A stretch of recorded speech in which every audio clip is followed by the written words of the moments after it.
Hola familia, soy Carlos Vides con Mentes Innovadoras aquí por Televida. Yo espero que esté pasando un feliz año 2022, empezando todo con el pie derecho.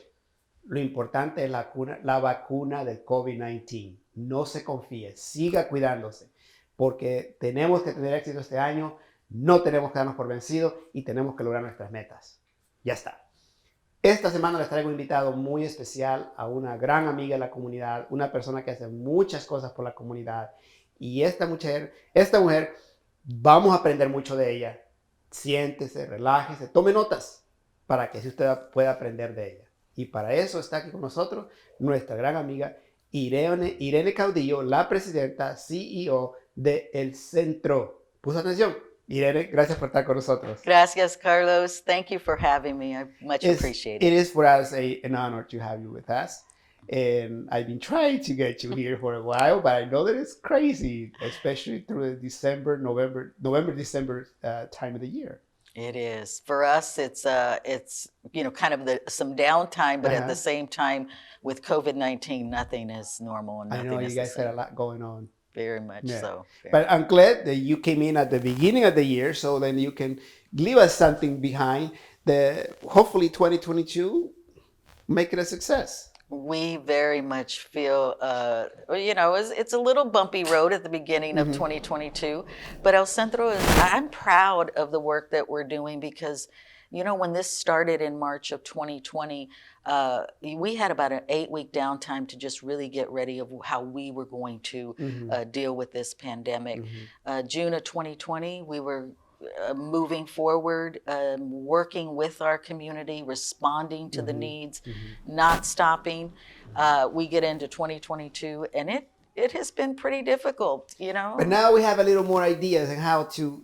We do. We respond to it in a way that we know. Masking, distancing. We're promoting, as you just talked about, vaccines in hope that our community understands it does take some work to get through. I think they're getting the message finally. It took us a minute. It did. And we're doing well with the rates, but no one's doing as well as we should be. So we still. But I want to make this conversation about you and El Centro and all the great work you do in the community. First, I want to know, and I want us to know over there, you're paying attention. Let's learn about who is Irene Caudillo. Yes, I am, I come from and stand on the shoulders of giants. And I tell this story with much passion because I owe credit to two sets of grandparents. Both from Mexico, one set from Tanguancicualo, Mexico, and the other from Leon, Guadalajara, or Guanajuato. And these two sets saw an opportunity in this country and moved their families in a way for opportunity, for employment. One landed in Ellsworth, Kansas, to work agricultural. The other helped build the railroad, moving the family up through and landing in Kansas City, Kansas. That was in the early 1900s, correct? Late 1800s. Late 1800s. And they happened to actually have two children who married, and created me. And I owe a lot to an understanding of what it takes, right? But what I honor most is their contributions, right? Whatever pathway that led them here, opportunity and the contributions they made. And so they were my first, right? They were my first in this country to just garner and get and all that they knew would help their families move forward. My parents actually raised 9 children, and I am actually the youngest. I have a twin sister, so we are the youngest of the family. Girls identical? Identical Oh my twins. God, I hope I. I know everyone says that, but I will tell you, identical twins. She had a set of fraternal boys. I had a set of fraternal girls. So we have twins. No one else in the family did. But no one, you never prepared, but it is a joy. And my parents actually raised us with the belief of education. Not just a belief, it was a push. I mean, this was what they wanted, right? No matter what it was, you were going to go to school. So as the youngest, we were not only going to go to college, graduate high school, go to college, we were going to graduate school with in mind what they wanted, right? But one of the other things that was really important about the knowledge and skill sets that my ancestors, particularly my parents, would convey is that really they would say, you know, mija, all you really have is to give. And their words, not quite understood. I didn't quite understood what that meant, but what I did understand were their actions. So my dad would go on Salvation Army meal trucks and, you know, go out into the heat of the humidity and the heat and go out into the cold of the cold. And he was feeding and, you know, helping those in the homeless. My mother very much honored people in their most need and, you know, cooking at the church and in events and funerals. And what they would say and what they would do is really kind of drag us along for community cleanups. Have you watch and be a role model in a way. They modeled it. So when it came time to think about education and what I didn't know at the time, community involvement, community service, I happened to stumble into. But did they tell you in those days? Did they tell you if this is one of the things that I want you to take forward, or they say, I don't want you to stick around these neighborhoods and I want you to move up into a different world? I grew up, you know, interesting enough. So they actually were in the Argentine district of Kansas City, Kansas. But by the time I was born, they actually moved to Kansas City, Missouri, and not West Side, not Northeast, not what people commonly see as the Latino communities of Kansas City, Missouri. We were raised on the East Side with a handful of Latino families.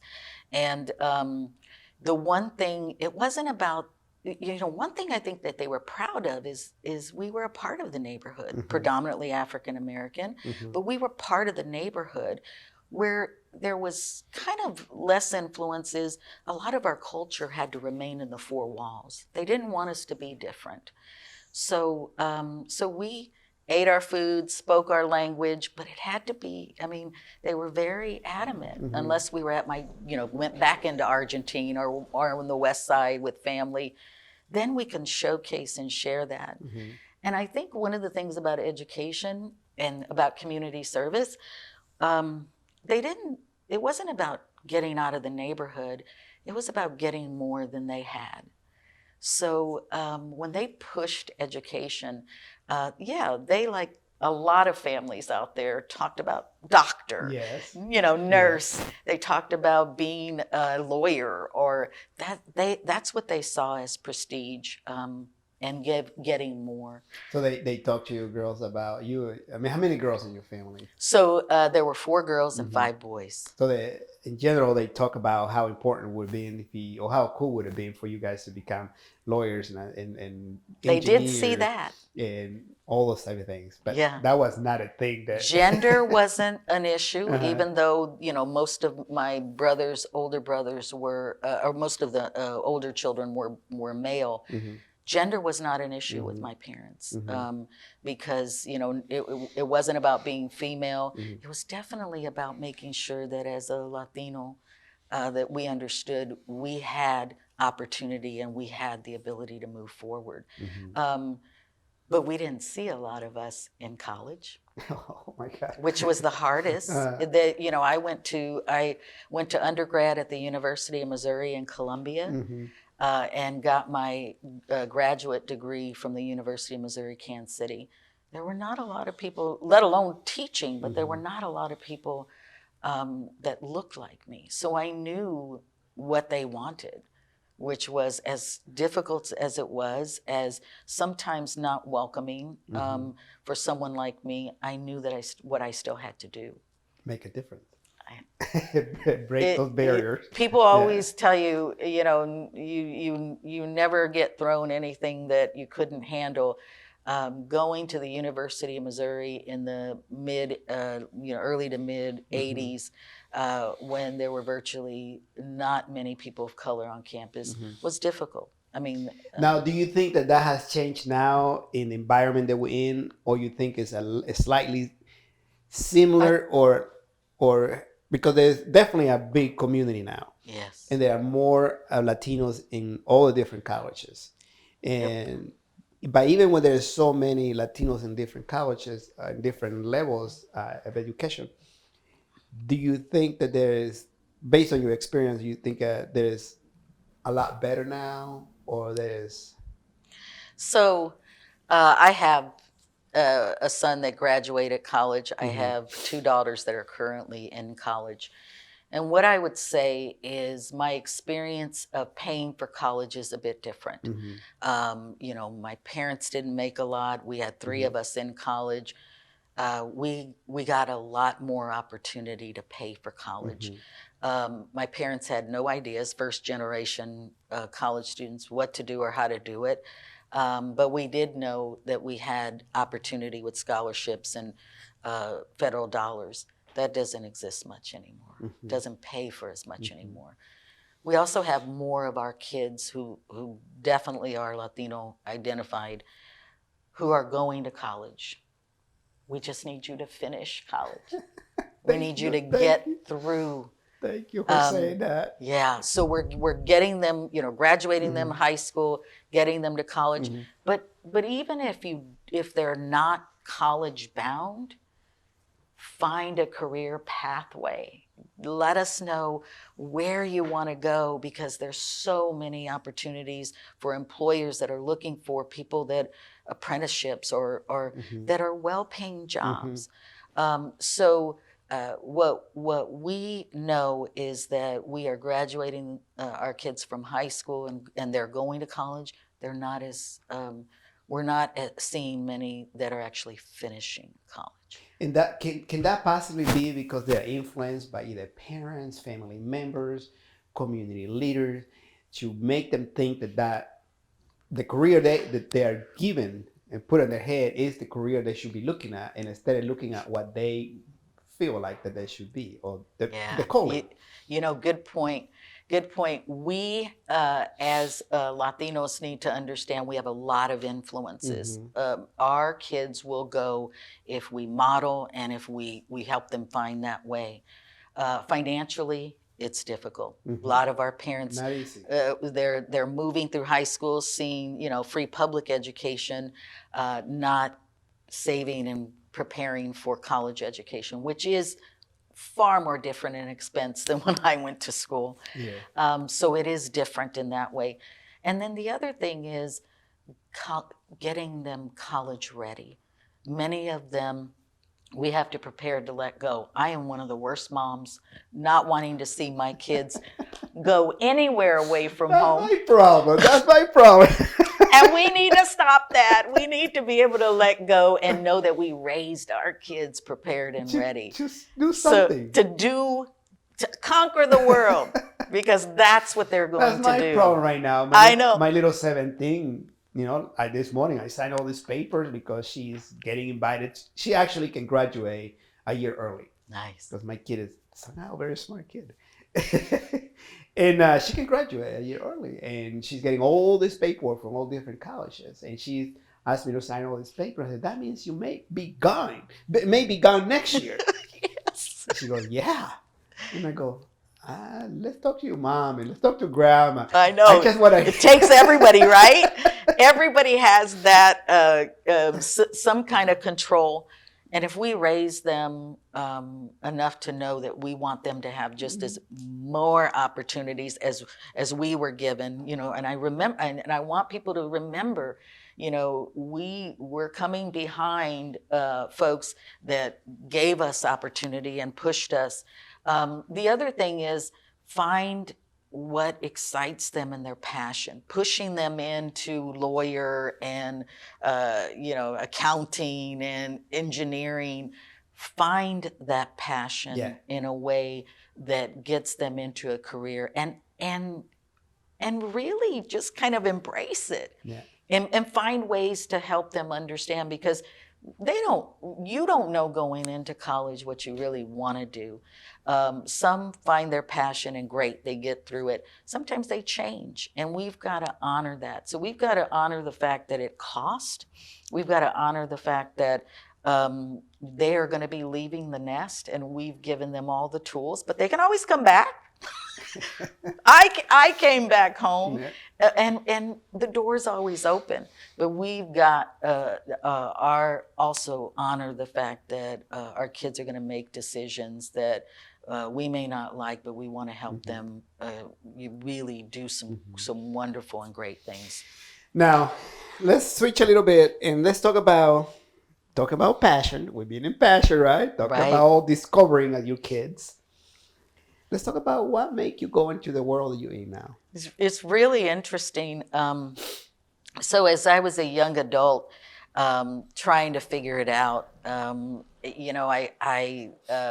really was pushed by my parents to go to grad school. And of course, getting back to kind of what their passion was versus, or what their thoughts were versus my passion, they wanted me to get an MBA.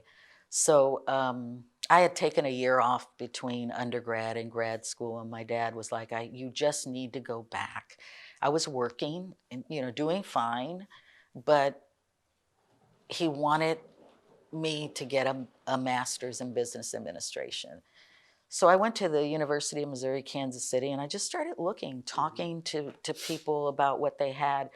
I had never heard of a master's in public administration, never heard of nonprofit management, never understood any of that until I got to grad school and talked to some of the advisors there, and they sold me on the fact that you could really help community and really make a living in nonprofit, right? Yeah. And not knowing what that meant, because, we think for-profit is the way to go, but nonprofit, and I don't even call it nonprofit anymore. That's an IRS designation. Yeah. We are for purpose. Yes. Our organization has a purpose and a mission that is helping to move our community Your forward. profit is develop people. Exactly. Yeah. It's to moving our community forward, creating an image, and really embracing pride in our language and culture, because most of us are trying to lose it. We think our kids need to lose that in order to be successful. And I don't blame my parents, because they thought speaking proper English, they thought being part of the culture, white culture in particular, was going to be successful. But today what we realize is that we have made many contributions in this community. Yeah. We not only, because when I growing up, you couldn't get Mexican food outside of your home. Now it's on every corner. I like the taco trucks on every corner because it is a part of who we are. Yeah. And so my passion came with then finally understanding that my parents' words of "you really only have to give" equated with the opportunity to go into a field that was really about not just develop. It developed me as a leader in this field, and I'm a student every day. I still learn. I still learn. Yeah. But also being able to say, "Mom, Dad, I don't want to get an MBA. That's not where my heart is." Now, I will tell you, my struggle was actually thinking about nonprofit leadership or health administration. And thinking back to what I was thinking about, it was about my community involvement. I finally started, joining organizations and really having a passion for my volunteer work in political campaigns, my volunteer work on nonprofit boards. But if I were to rethink, we need just as much of our language and our culture and in the medical field. So thinking about health administration was one I don't regret, but if I were to do it all over again, I would have really thought hard on those two things, because I have done a lot more in my community involvement and some of my work in the health field. And thought, this is interesting. So we got to build. One of the things I think that's important is, of course, my parents encouraged me and didn't say bad things. But if they did, I might not have gone this path. And you might have seen me as an MBA and not really interested. But I think that we are very happy where you are right now. I'm excited. I also want to talk about how was the experience, and we're getting towards the end. What was the experience when you hosted the First Lady, Jill Biden? Yeah, Dr. Jill Biden, was a once in a lifetime opportunity. It was so incredibly nonstop from the week before she arrived to that day. There's a lot of work. Preparing the place. We had Secret Service there from day one, from inside to outside. It was them that it was actually Representative Sharice Davids, our 3rd District Congressional Congresswoman, who came in July, and she listened to what our community issues were, the impact South Centro has been making. She visited our academy. She suggested that Dr. Joe Biden visit. The one thing that I would say is that we really had no control after a while. We had a lot of, just again, that week preparation, but it was a once in a lifetime. It was very, very humbling. I would have loved to see more of our Latino community and elected officials there. We didn't have control of the guest list, even though it was kind of honoring Hispanic heritage. But I loved the opportunity that she had to listen from our community members about business, about education. You heard stories about our arts, our young man who was interested in arts. And she listened and responded, spent time with us, took a lot of pictures. That's great. But it was a once in a lifetime, very overwhelming. When you say yes to something like this, just be prepared. It's 24 hours, 7 days, a week prior to. Lots of phone calls, I bet. Lots of phone calls, lots of on the site. I mean, on site, preparing, blocks away of what we had to prepare for with our businesses and our residents. And that was without any announcement, because nobody really knew that was. We were not to announce. We were not to say anything, and the announcement didn't come out until about 4 days before the actual event. But she gave us time, and she listened, and we gave her a lot of materials, a lot of things.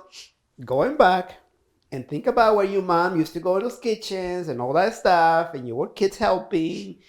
Look all the way back and look at this now. Where are we at? We're very far away, right? Because we're making a little bit at a time. We're making a footprint. Right. You're doing this, and then whoever's come behind you, what are you gonna leave him? So what kind of task you gonna leave him? And there's still a lot to accomplish. And you also recently were recognized. Also, I saw something on LinkedIn that you will be recognized. The NAACP of Johnson County recently recognized me with their diversity and community involvement. A lot of some of the work that we do in particular is advocacy, building our civic engagement and voices in our community. when our community is unable to have a voice, it is very, very important that I be that voice at certain tables. But it's also important that we're building our voices and grassroots to meet, kind of what I call grass top. So I'm grass top because I'm not kind of really with our community 100, all day, all the time. Our staff are. And I think one of the important things about being at some of these tables is that we're bringing those voices as, with me being at the table, or bringing people with us when we go to Topeka or when we're fighting safe and welcoming. And my involvement at tables like the Health Forward Foundation, the Wyandotte Health Foundation, the University of St. Mary's Board of Trustees, to many others. I can't say no, number one. But we also need more professionals, Hispanic, young Latinos, Yes. professionals involved in this type of things. And not just at these tables, but I will tell you, one of the great parts about what we try to do in building our grassroots voices is we have a new mayor in Wyandotte County. Yeah. We have a governor who constantly is looking for community representation on board appointments, from the unified government to Johnson County spaces. And one of the things we do is we really push to have people interested, not just in, nonprofit boards, but in some of these appointments by the governor and the mayors. They're open, and we're, seeking out. But also, we love people that are interested in thinking about putting their name on a ballot, because we also want to see folks in elected officials. Let's spend a couple minutes because it is really coming into an excellent conversation. I can't believe and it. I hope you guys are taking note to this. Let's spend a couple minutes on El Centro. What is El Centro doing in 2022? What are some of the things that you see coming in? So we are proud to actually be celebrating 45 years in our community. Wyandotte and Johnson counties in particular is our target audience. And we've recently, with the board, gone through some strategic planning. And what you can see in 2022 is a really kind of developing our board into their role in advocacy, their role in our finances and fundraising, and really kind of building their expertise. We're also going to be researching a expanded program, including early childhood in Johnson County, legal services in-house. That will be something we're going to research, and then we're going to also research our role in housing. What we've learned from COVID-19 is that our community are being taken advantage of with no leases or oral leases that sometimes are much harder to get the support that they need. So we're gonna figure out kind of our role in either education or going back into housing in some way or another. And then what you're also going to see is the work that we have in thinking about succession planning. Oh, that's my world. Yes. And one of the things that any organization can do is to understand that leadership isn't just in my position. Leadership transcends every position in the organization, and that if we do one thing, we build a bench and we build potential in case. And some people always, and I said this earlier to you, some people always describe that what if a bus hits, your key person? Well, this is not about a bus hitting. It's about an opportunity that if I'm on a bus heading to wherever the next phase of my life is, that El Centro is prepared and ready. And because in the bus. And I'm on the bus, but I'm always going to be supporting and cheering, but those are things we need to think about. We need to think about not just from my position, but from my CPO, the Chief Program Officer, and the Chief Finance Officer, or the Chief Operating Officer that oversees all of the operations, that all of those things matter in a way to get to the next 45 years. Yeah, and definitely we need more leadership, more people wanting to be part of, like, have a dream that get it to the next level. And it takes a plan. I didn't get through my 9 years with El Centro not getting input from staff, community, and the board, helping lead the way with a plan of action. I just looked good because of it. And what people need to understand, whether it's their own personal self-care and plan, and then where they fit into the organization, it all matters with moving it forward. And El Centro is centering our community. We don't do anything without listening to what the needs are and how to respond to those needs. That's how we've been successful. It's so much learning. Let's ask Irene for a word of encouragement for our young Latinos, Latina in the professional world. So, because there were people before you that helped guide your path, parents, grandparents, mentors, one of the things that I would say is that you always have to ask the question, who are you bringing along? Who are you helping to move forward? Because that's the way we build leadership. That's the way our Latino community will move forward in a way that shows representation, because that matters, and actually moves our community forward in many more ways in years to come. So I do it for my ancestors because they led the path, and I ask you to do the same. Find your passion, help bring others along, and I keep asking the question, who else do I need to bring along? And help our community in ways that I can't even imagine. But just know self-care, and you've got this. You've got this. Thank you very much. Thank you very much. Well, we're running out of time, but I sure appreciate this. For us here at Televida, Innovative Minds is an absolute honor to have you here with us. El Centro is a great place for pretty much everybody. And now there are more programs coming up. And for those of you up there, young Latinos coming out of college, in the middle of college, think about, what is it that you want? Are you looking for a degree that is going to pay you lots of money? Is that a passion? Or what is your passion? That's what she's talking about. I hope you all took notes. I took a lot of mental notes right now, but when I re-listen to this, I'm going to listen to for notes on paper and put some actions in place.